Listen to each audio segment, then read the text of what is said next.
Day 1 ng Project 50. My day started early. I woke up at 4:30 a.m. to prepare for the first day of my running journey. I just washed my face, put on my shoes, and went straight out to run.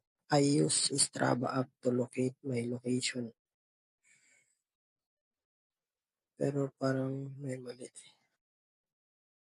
Mas marami pa ata ang walking na nagawa ko kaysa sa running. Pero okay lang yun. First day ko pa naman. After running, nakapag-video ako dito saglit dahil walang tao nakatingin. Pagdating ko sa bahay, nagpahinga na ako and eat my breakfast while reading a book on my phone. Ayun guys, kakatapos ko lang maligo. Papasok tayo sa part-time.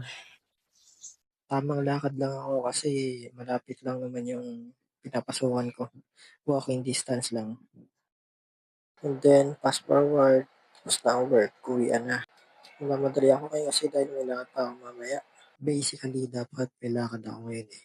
Punta akong Cubao para kunin si OC ko sa internship. Pero di natuloy kasi sabi ng supervisor namin naka-day off daw siya ngayon. So I decided na mag-edit na lang ng video para sa content na to.